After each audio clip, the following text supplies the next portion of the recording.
Ok, je dis bonjour aussi. On m'entend? Oui, on vous Très entend très bien. bien. Donc, bonjour à toutes et à tous. Un immense merci de prendre du temps donc, pour cette audition qui rentre dans le cadre de la consultation populaire qu'on mène autour de notre programme présidentiel. Donc, merci donc, pour cette audition, donc l'heure des connes. Peut-être qu'on peut commencer, donc on est avec Daniel Obono qui est ici. On peut peut-être commencer, si ça vous va, ou avec un temps de parole que vous ayez chacun, où vous vous présentez. Si vous voulez commencer peut-être parce qu'on va vous laisser d'abord, on va d'abord vous écouter. Donc, si chacun peut prendre à peu près 5 minutes chacun, on peut dire. À peu près, hein, après, enfin, voilà, vous orientez comme vous voulez. Et puis, peut-être qu'après, avec Daniel, on aura un certain nombre de questions sur ce combat que vous menez, qui est un combat extrêmement important.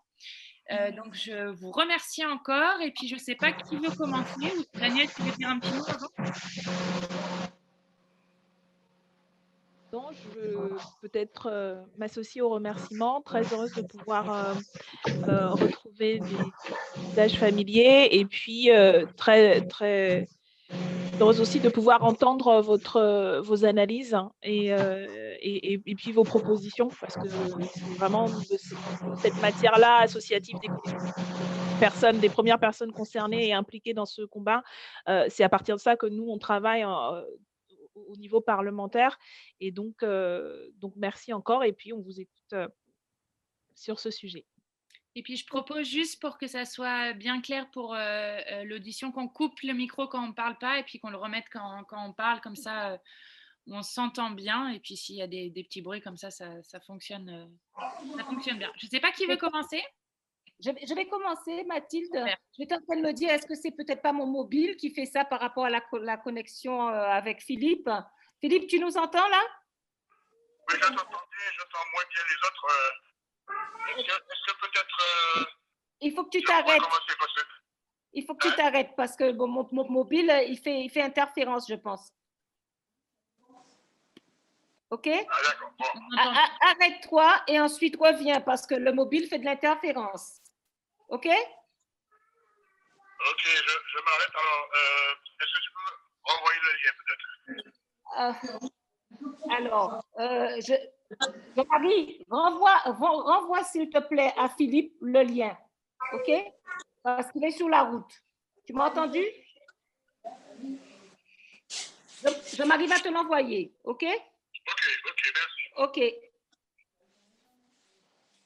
Bon, désolée des petites difficultés. Simplement pour dire bonjour tout le monde de nouveau. Patricia Châtenay-Rivaudet, je suis donc la présidente de l'association Vivre et à l'origine de cet échange par rapport à la première rencontre que j'avais eue en tant qu'association Vivre avec Daniel l'année dernière.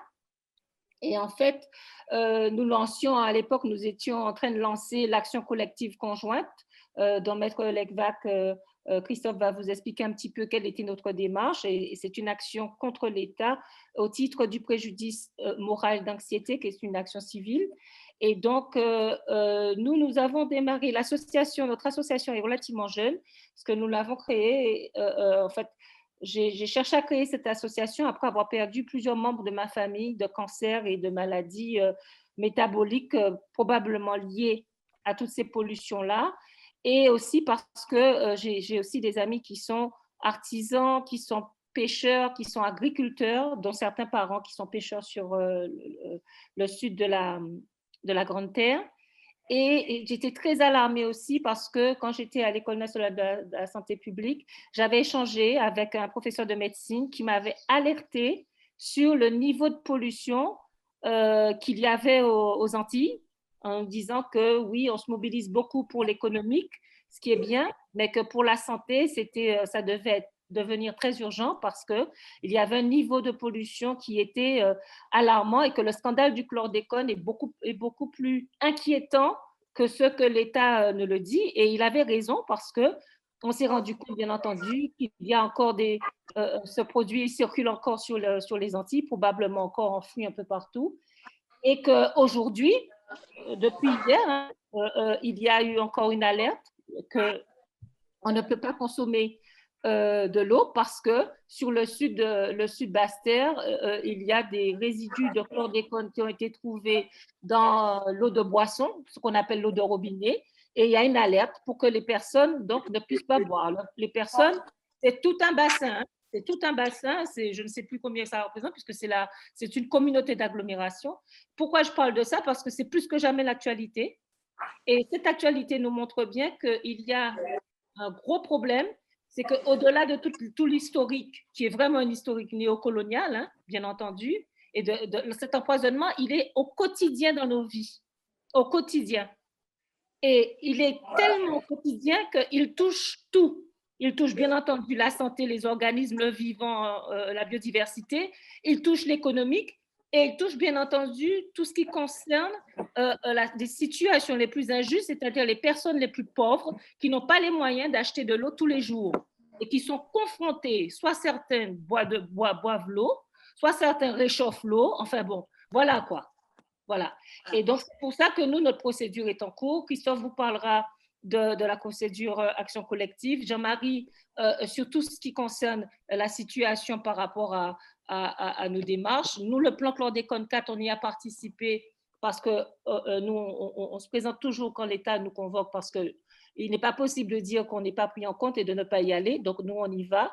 Mais on est très insatisfait de ce plan-là.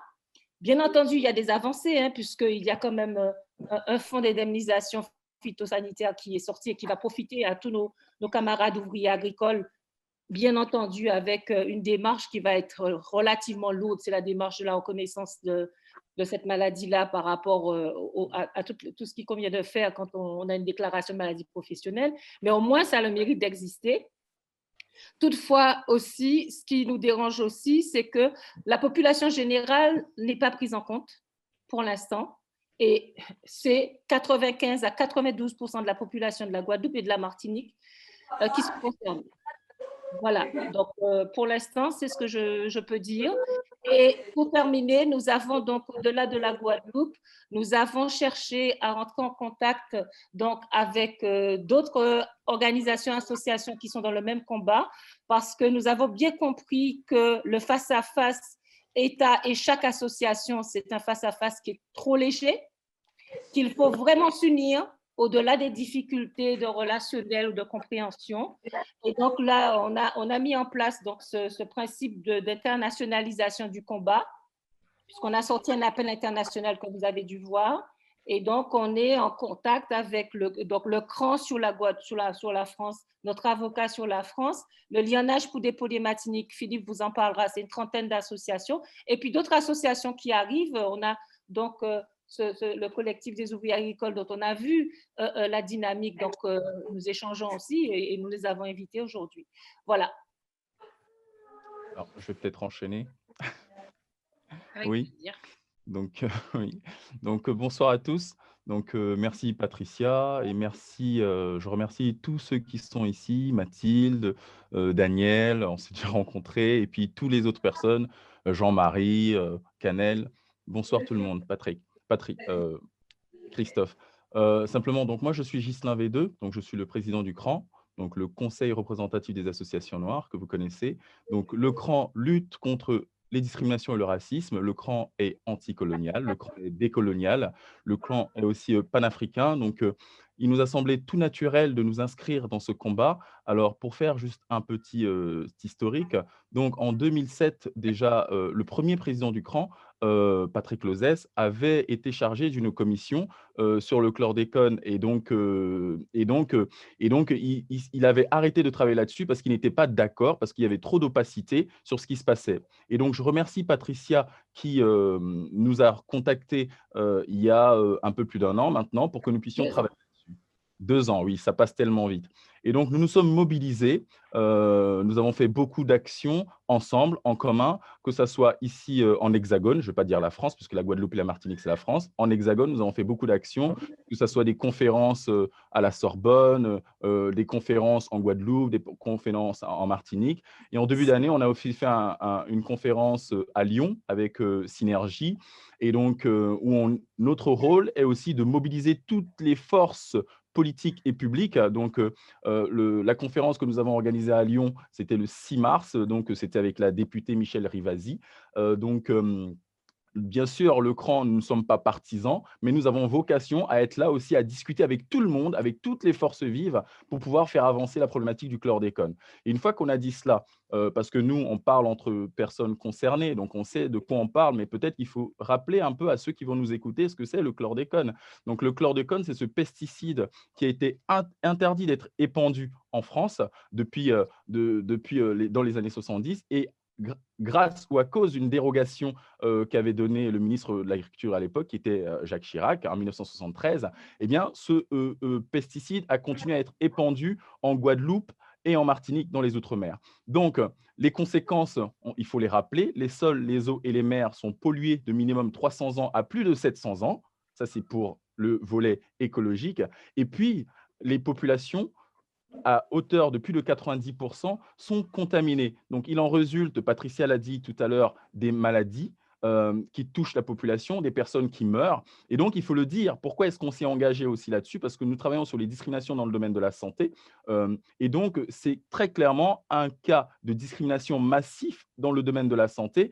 Et bien évidemment, ça touche majoritairement, puisqu'on le sait, ça touche plus de 90% de la population en Guadeloupe et en Martinique. Mais on va le rappeler, enfin, je ne sais même pas s'il faut le rappeler, que la majorité des populations qui vivent en Guadeloupe et en Martinique sont des populations afrodescendantes.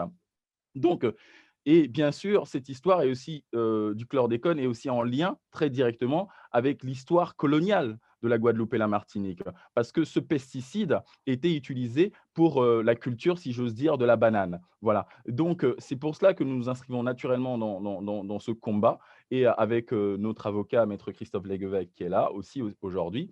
Et donc, en mobilisant au maximum, et donc nous avons besoin aussi de vous, et nous vous remercions d'être là aujourd'hui pour que nous puissions avoir cet échange pour envisager des perspectives et d'être dans une co-construction. Merci. Merci beaucoup. Jean-Marie. Oui, bonjour à toutes et tous. Jean-Marie Flower, je suis le vice-président de l'association Vivre, et donc un petit peu en charge des questions plus scientifiques, plus transversales, plus systémiques aussi. Et c'est dans ce sens-là que je rappelle toujours, voilà, les limites de la boîte sur laquelle on vit, donc la planète Terre, et en particulier les limites physiques, les limites thermodynamiques au fonctionnement idéal de nos sociétés, et même au fonctionnement dégradé de nos sociétés. Fonctionnement dégradé qui n'arrête pas d'empirer, puisque nous empilons mal sur mal, enfin dysfonctionnement sur dysfonctionnement. La question du chlordécone n'en est qu'un, mais on pourrait citer le dérapage des émissions de gaz à effet de serre, on pourrait citer l'usage et l'abus et la surexploitation des ressources en eau, on pourrait citer aussi la pollution et au plastique et à tous les xénobiotiques qui sont parfois des perturbateurs endocriniens et qu'on absorbe également dans notre alimentation, etc. Le problème, c'est que chacun de ces dysfonctionnements, il pourrait être gérable indépendamment des autres. On sait bien que quand on tombe malade, qu'on a un problème, c'est toujours plus facile de guérir que si on a 3, 4, 5, 6 pathologies en même temps. Eh bien, notre société antillaise, notre société guadeloupéenne, et plus largement au niveau des pays riches et même du reste des pays de la planète, on commence à cumuler justement toutes ces pathologies, tous ces risques systémiques. Et mon rôle, c'est de rappeler qu'il faut tous les gérer de façon synoptique, en les regardant vraiment de façon globale, et en essayant de trouver comment les régler dans un contexte budgétaire qui va être décroissant, dans un contexte de flux physique de matière, d'énergie qui lui aussi va être décroissant. Ça veut dire qu'il va falloir faire des choix et en particulier éliminer tout ce que nous estimons comme étant des caprices ou des choses comme la 5G, par exemple, qui sont totalement en décalage avec les urgences vitales que nous avons à traiter pour nous et surtout pour nos enfants. Voilà. Est-ce que Philippe est là? Philippe Pierre-Charles, tu es là? Allô, Philippe? On peut mettre le son. Oui, je suis là. Vous ne me voyez pas? Oui, tu te présentes 5 minutes max. Oui, alors Philippe Pierre-Charles, je suis l'un des porte-parole de Lionnage pour dépolluer Martinique. Alors, Lionnage pour dépolluer Martinique, ce n'est pas la seule organisation qui se base sur le dossier chlordécone, bien entendu.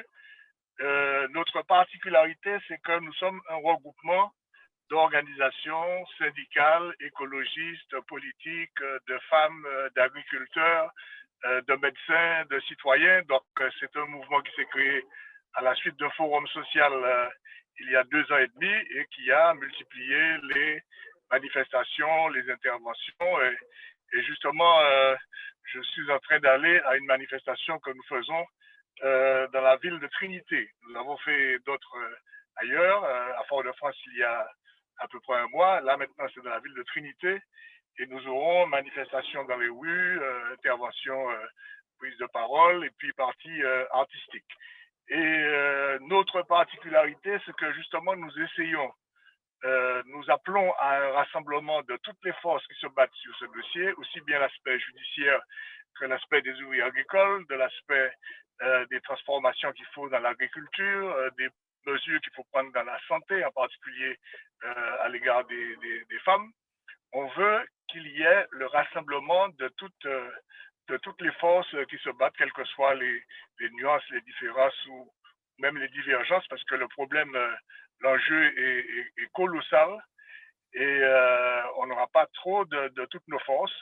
Et nous voulons aussi que le problème soit posé au niveau international et c'est pour cela que nous avons participé avec Patricia, avec Vivre, avec le CRAN et d'autres organisations à une visioconférence il y a 2 mois déjà de cela, qui a signé un texte rejoint par pas mal d'organisations significatives en France, syndicales, associatives, également politiques. Bon, et ça, pour nous, c'est un espoir que l'on pourra sortir de ce problème-là un petit peu du milieu un peu localisé dans lequel il est posé jusqu'à maintenant. Il faut que ça devienne une vraie cause internationale et on va beaucoup se battre pour cela. Dans cette perspective-là, nous avons lancé l'idée dans cette conférence d'un tribunal citoyen international pour que l'ensemble des questions de pesticides et de chlordécone emblématiquement soient posées et qu'on ait donc une grosse bataille politique, médiatique sur cela.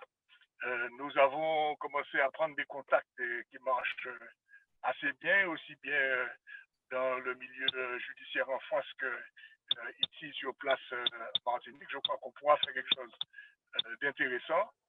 Et ce à quoi nous appelons, c'est à ce que vraiment on mette toutes les forces ensemble.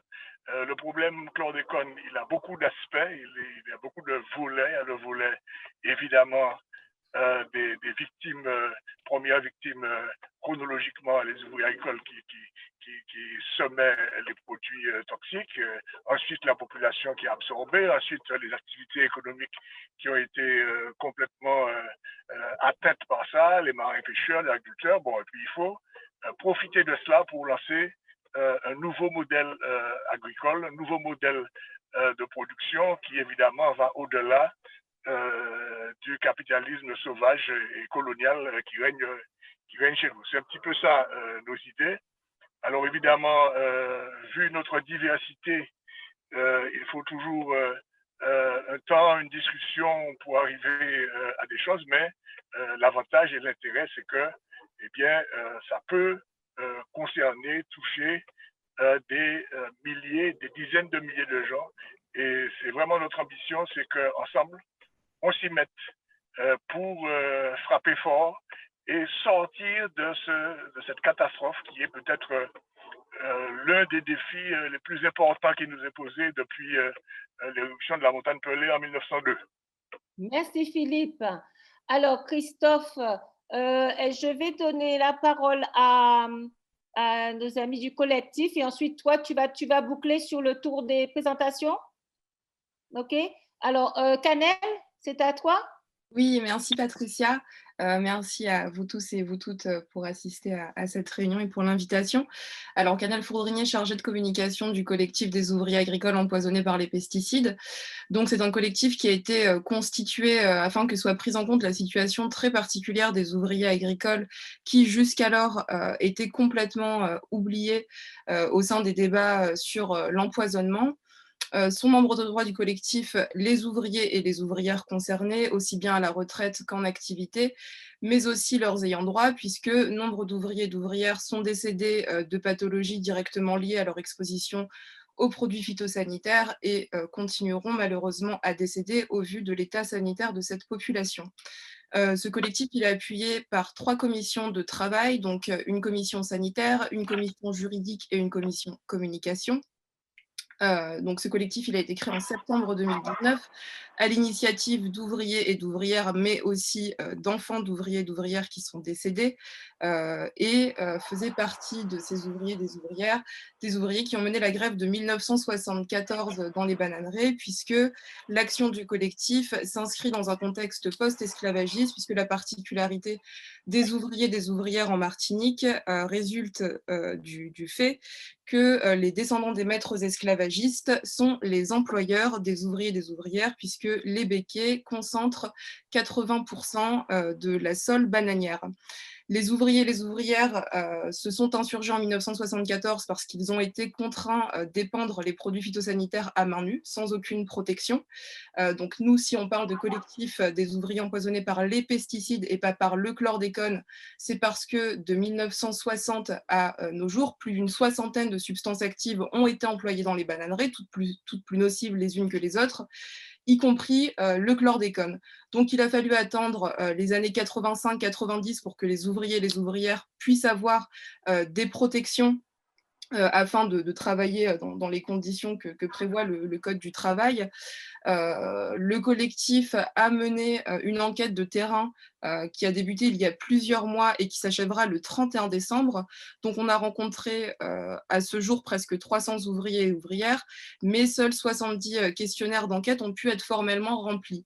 Donc, sur cette cohorte de 70 ouvriers et ouvrières, on a 25 ouvriers. Sur ces 25 ouvriers, 14 d'entre eux sont atteints du cancer de la prostate, ce qui représente presque un ouvrier sur 2, ce qui est énorme. Au sein de la population des femmes, on enregistre des cancers du sein, des cancers de l'utérus. Sur la cohorte globale, hommes et femmes confondus, on a des hémopathies malignes, également des troubles musculo-squelettiques, des cécités, beaucoup, des cas d'hypertension, du diabète. Et chez les enfants d'ouvriers et d'ouvrières, on a beaucoup de handicaps mentaux et physiques, mais aussi des cas d'endométriose extrêmement sévères. Donc tout cela qui résulte bien évidemment de l'exposition directe aux produits phytosanitaires des ouvriers, mais aussi du lieu d'habitation des ouvriers, puisque comme je l'ai dit, l'organisation du travail est post-esclavagiste et par conséquent, les ouvriers et les ouvrières habitent soit dans ou aux abords des plantations, ce qui signifie qu'à l'empoisonnement passé s'ajoute aussi l'empoisonnement présent, puisque beaucoup trop de produits phytosanitaires sont encore utilisés dans les bananeraies, en dépit de ce que les plans bananes durables voudraient nous faire entendre. La Martinique est quand même le département qui consomme le plus de glyphosate, en tout cas il est le 3e au sein de ce palmarès assez triste. Et donc tout le but du collectif finalement, c'est de réintroduire les problématiques sanitaires, sociales et économiques que vivent les ouvriers et les ouvrières dans le débat public, puisque les ouvriers et les ouvrières ne touchent qu'entre 200 et 700 euros de retraite pour celles et ceux qui sont à la retraite, puisqu'ils n'ont pas été déclarés par leurs employeurs. Donc, le travail du collectif est extrêmement lourd. Et c'est pour ça qu'au mois de janvier, une délégation du bureau du collectif se rendra à Paris en vue de rencontrer différents groupes politiques du Sénat et de l'Assemblée nationale, mais aussi le président du Sénat. Et j'en profite de fait pour vous demander à vous, Mathilde et Daniel, si vous seriez d'accord pour qu'on puisse organiser une rencontre de cette délégation du collectif avec la France insoumise. Voilà, j'espère n'avoir pas été trop longue. Merci Patricia et merci à vous tous et tous. Merci. Donc, c'est la parole à Christophe Lecvac, Maître Lecvac, 5 minutes. Christophe? Allô? Une seconde, voilà, j'active le son. Pour vous dire d'abord le grand plaisir que j'ai d'être avec vous, parce que le dossier du chlordécone, c'est un dossier global. Ce n'est pas un dossier local, c'est un dossier global qui s'enracine dans la science, dans l'histoire et dans notre avenir. C'est aussi un dossier qui est à l'avant-garde de ce que pourra vivre l'Hexagone si on laisse perdurer l'utilisation intempestive des pesticides. Malheureusement, les Antilles sont au premier rang et concentrent un certain nombre réparés. Alors, avant peut-être de parler des procédures que le lianage, Vivre et le CRAN m'ont demandé de mettre en place, peut-être un point important, puisqu'on parle d'une chose sérieuse, c'est qu'est-ce que le chlordécone? C'est un pesticide organochloré qui a des capacités biocides extrêmement dévastatrices, c'est pour ça qu'on l'utilisait, et dont la dangerosité est connue depuis, j'allais dire, toujours. On a des études qui datent de 1968 de la commission des toxiques du gouvernement français qui démontrent que la dangerosité sur l'homme et l'environnement était connue, de même que ce qu'on appelle la rémanence, c'est-à-dire la présence dans l'environnement, la terre, l'eau et la mer, comme l'a dit tout à l'heure Ghislain. Et donc, depuis 1968, on connaît cette dangerosité, et puis il y a eu un événement, en 1972, il y a eu une dérogation qui a été renouvelée jusqu'en 1992, pour faire simple. Il y a eu plusieurs ministres qui se sont succédés, qui soient de droite ou de gauche, et qui ont permis l'utilisation de ce produit en connaissance de cause. Alors aujourd'hui, on essaie de nous faire croire qu'on ne savait pas, qu'on ne connaissait pas cette dangerosité. On a plusieurs éléments qui prouvent le contraire. Je cite souvent le livre de Rachel Carlson, Un printemps silencieux, qui date de 1960, et qui déjà indiquait que les produits organochlorés étaient dangereux. On a ensuite un événement majeur en 1975, et à l'époque, les États-Unis, en 2 mois, avaient décidé d'interdire purement et simplement la fabrication du produit et surtout l'usage de ce produit sur leur territoire. Et puis en 1979, on a l'OMS qui, à travers le CIRC, avait constaté plutôt que ce produit était cancérogène. Et en plus d'être cancérogène, reprotoxique et autres, il est aussi ce qu'on appelle un perturbateur endocrinien. Et l'actualité récente nous prouve que les perturbateurs endocriniens peuvent être à l'origine de cas graves de Covid. Vous voyez, c'est vraiment un dossier qui est global, qui garde son actualité. Dernier élément à garder en tête, le chlordécone a été classé comme un POP.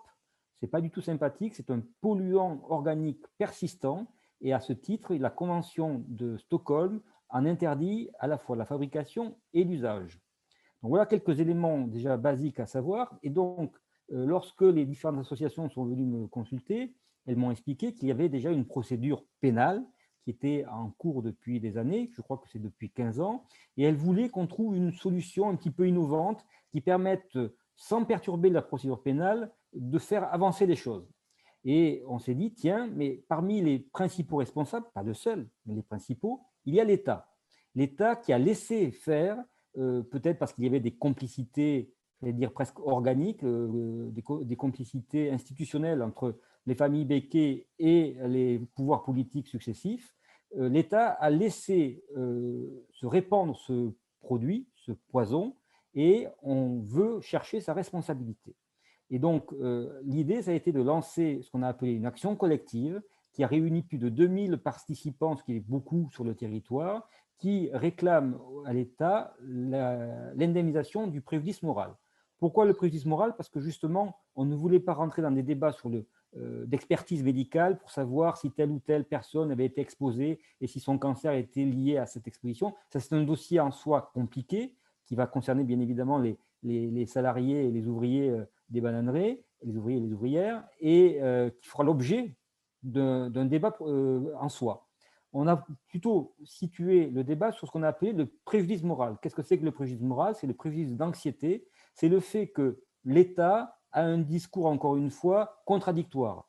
Il dit, mais ce n'est pas si grave, on peut consommer un petit peu de chlordécone, on peut en consommer un petit peu tous les jours. Et puis d'un autre côté, il vous dit, mais ne consommez pas de l'eau locale, ne consommez pas des légumes racines, ne consommez pas de poissons, ne consommez pas de langoustes, etc., etc. Donc, qu'est-ce qu'on peut consommer? Pas grand-chose, si ce n'est comme par hasard, les produits qu'on va trouver dans les supermarchés qui appartiennent aux mêmes propriétaires des bananeraies. Et donc, on boucle la boucle, et c'est là où vous avez raison tout à l'heure, Patricia, Ghislain et Philippe, de rappeler que c'est en fait un crime colonial qui nous occupe aujourd'hui. C'est-à-dire qu'on est en train de constater l'aboutissement de 3 ou 4 siècles d'exploitation qui se traduisent aussi par cet usage intempestif d'un produit qu'on savait dangereux. J'en resterai là avec 2 idées, puisqu'on a dit qu'on voulait aussi faire des propositions. Les associations insistent beaucoup à la fois sur le côté réparation, et là, il y a peut-être quelque chose à faire du côté de la loi Taubira, parce que je ne sais pas si vous savez, mais la loi Taubira qui considère que l'esclavage est un crime contre l'humanité, la Cour de cassation a bloqué l'application de cette loi en disant qu'elle ne pouvait pas avoir d'effet positif, ce qui est quand même un peu bizarre. Et puis surtout, il faut faire le lien avec l'avenir, et l'avenir, c'est aussi l'indépendance alimentaire, la souveraineté alimentaire, et là, il faut que les territoires retrouvent la pleine possession du contrôle de leur production et qu'on cesse cette monoculture dévastatrice qui est certainement l'une des causes de tout ce qu'on a vécu jusqu'à présent. Voilà ce que je voulais dire pour établir un petit peu le dossier. Voilà, juste une chose, alors j'ai vu qu'il y avait une autre personne, je suppose que ça doit être, c'est Monsieur Sérinus du collectif, c'est ça, Canel? Il y avait quelqu'un d'autre qui était… Oui, c'était Marie-Joseph Pinville, mais il me semble avoir vu qu'Yvon était en ligne aussi. D'accord. OK. Bon, eh ben dans le débat, s'ils ont des points à apporter, ils les apporteront sans aucun problème, ou par l'intermédiaire.